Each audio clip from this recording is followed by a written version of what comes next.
अस्सलामुअलैकुम everyone, this is the part 2 of my ongoing series, जो कि हम अभी बात कर रहे हैं ऑक्सिलरी वर्ब्स की। ठीक है, हमने कैन बात की, हमने बात की एबल टू की, हमने बात की मे माइट की, हमने बात की कैन की। अब हम आगे चलते हैं। अब आगे क्या चीज़ है? आगे है शुड। शुड में शुड हम कहाँ लगाते हैं? शुड वहाँ लगाते हैं जहाँ पे आपको ज़रूरी है कि वो आप काम करें। आपको ज़रूरी हो गया कि वो आप काम करें। आपकी अम्मी ने आपसे कह दिया कि तुम झाड़ू लगाओ, आपके अब्बू ने आपसे कह दिया कि तुम गाड़ी साफ़ करो, आपके भाई ने आपसे कह दिया है कि मेरे कपड़े इस्त्री करो, आपके हस्बैंड ने आपसे कह दिया कि मेरे लिए खाना पकाओ। ठीक है, आपको नेसेसिटी हो गई, आपको ऑब्लिगेशन हो गई कि आपने अब ये काम करना है। समझ में आ गई बात? यू शुड कुक फूड, तुम्हें खाना बनाना चाहिए। ठीक है, ये शुड हमने लगा दिया कहाँ पे? ऑब्लिगेशन पे। आपकी नेसेसरी हो गया कि अब आप काम करें। You should talk to me, तुम्हें मुझसे बात करनी चाहिए, या आपने उसको बता दिया कि भाई तुम्हें ये काम पक्का पक्का करना है। ठीक है, you should go to the market, market तुम्हें जाना चाहिए। ठीक हो गया। अब इसी तरीके से हमने शुड की बात की, ये एक ऐसा काम हो गया, ऐसी नेसेसिटी हो गई जो आपने प्रेजेंट में रख के करनी है। अगर कोई एक ऐसी चीज़ होती कि आपको ये नेसेसिटी या ऑब्लिगेशन पास्ट में आपको था, फॉर एग्जांपल आपको जो है सुबह का नाश्ता बनाना होता था और आपने नहीं बनाया, ठीक है, आपको कोई डांट रहा है, फिर तो आपको क्या कहेगा? You should have made the breakfast. अब यहाँ पे हमने वर्ब की थर्ड फॉर्म यूज की है, you should have made the breakfast. तुम्हें सुबह का नाश्ता बनाना चाहिए था और तुमने नहीं बनाया। ये एक ऐसी बात है जो कि समझ में आ रही है बंदे को कि बैक बिहाइंड में वो नहीं हुआ वो काम। You should not have talk to me like that. आपको किसी ने डांट दिया, अब आपके पास वो सॉरी करने के लिए आए, तो आप उसको क्या कहोगे? तुम्हें मुझसे इस तरह बात नहीं करनी चाहिए थी। ठीक है, ऑब्लिगेशन है, नेसेसिटी है, तो आपने उसे कहा you should not have talk to me like that. ठीक है, हो गया। फिर हम चलेंगे सपोज टू पे। अब सपोज टू क्या है? सपोज टू और ऑट टू, ये दोनों तकरीबन सेम है, लेकिन इनका स्ट्रक्चर फॉर्मेट डिफरेंट है। ठीक है, सपोज टू क्या कह रहा है? सपोज टू आपको पास्ट प्रेजेंट फ्यूचर तीनों के अंदर इस्तेमाल करने को बड़े आराम से मिलेगा। और आपको फॉर एग्जांपल आप गाड़ी सीख रहे हो, गाड़ी सीखने वाला आपसे कहता है कि तुम्हें जो है स्टीयरिंग बहुत आराम से घुमाना चाहिए। ठीक है, तो वो आपको कहेगा you are suppose to move the steering very softly. आपको ये करना चाहिए, मतलब एक आपको करेक्ट वे बता रहा है वहाँ पे। जो किसी भी काम का एक सही तरीका होता है करने का, गाड़ी चलाने का एक सही तरीका है, खाना पकाने के अंदर भी एक सही तरीका है, इंग्रेडिएंट्स सही इंग्रेडिएंट्स हैं। You are suppose to add salt in egg, तुम्हें अंडे में नमक ज़रूर डालना है। You are suppose to go to the top of the building and see what is the weather like।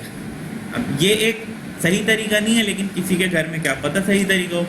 You are supposed to iron the clothes, तुम्हें इस तरीके से करनी चाहिए। तो ये सपोज टू हो गया। और टू भी इसी तरीके से है, लेकिन इसका क्या है? और टू प्रेजेंट और पास्ट में ज़्यादा यूज होता है। एक काम हो चुका है या एक काम होने वाला है, उसका तरीका बता रहे हैं। और टू के अंदर क्रिटिसाइज आप कर सकते हो। क्रिटिसाइज मतलब एक काम आपसे बेढंगे तरीके से हो गया। You ought to behave nicely. आपको किसी ने डांटा तो आप उसको कहोगे you ought to behave nicely. Object हो गया नाइसली, मतलब तुम्हें मुझसे अच्छी तरीके से बात करनी चाहिए थी। You ought to have worked hard, मतलब तुम्हें अच्छा काम करना चाहिए था, तुम्हें हार्ड वर्क करना चाहिए था। You ought to have worked hard, यहाँ पे थर्ड फॉर्म लगेगी। ठीक है, मस्ट कहाँ लगाएंगे कि ये तो काम तुम्हें करना चाहिए था, you must have done that.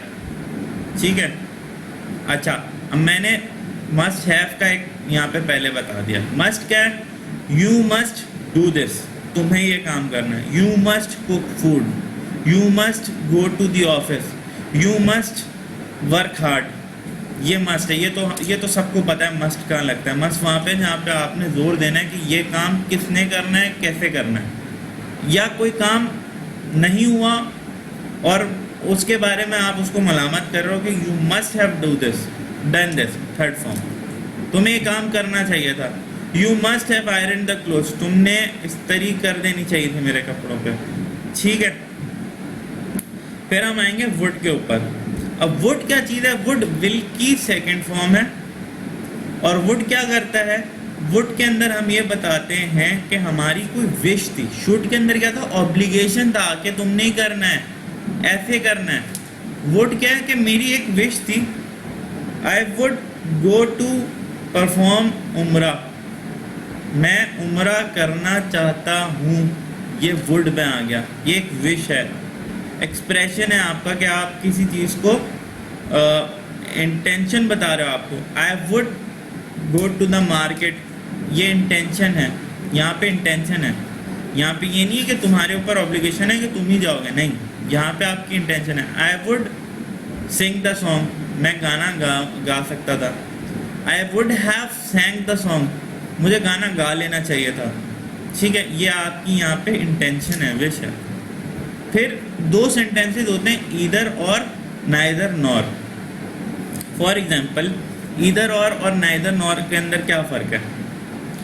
आपका पेपर आता है, पेपर के अंदर आपको ये कहा जाता है कि आपके पास दो सवाल हैं, इनमें से आपने एक करना है। तो आपको इस तरीके से इधर एक स्टेटमेंट आएगी और फिर एक स्टेटमेंट आएगी। स्टेटमेंट कुछ भी हो सकता है, सिंपल सा एक जुमला हो सकता है। Either you do question number 1, या तो आप क्वेश्चन नंबर 1 करें, और या आइदर या तो और या तो क्वेश्चन नंबर 1 करें या question number 2। Either you do question number 1 और क्वेश्चन नंबर 2, ये आइदर और आ गया। नाइदर और नॉर, ना तो और ना ही। ठीक है, अब यहाँ पे हम एक स्टेटमेंट में बनाएंगे कि आपसे कहा गया था कि तुम खाना बना लेना और तुम कपड़े धो लेना, लेकिन आपने दोनों काम नहीं किया। तो आपको ये कहा जाएगा, neither you have cooked the food nor you have washed the clothes. ठीक है, ना तो तुमने खाना पकाया और ना ही तुमने कपड़े धोए। ये हमारी जो ऑक्सिलरी वर्ब्स के ऊपर एक सीरीज थी, यहाँ पे कंप्लीट हुई। आपको असाइनमेंट्स हर उसके ऊपर जिस तरीके से हम पहले करते हैं मिलता रहेगा। थैंक यू सो मच, अल्लाह हाफिज़।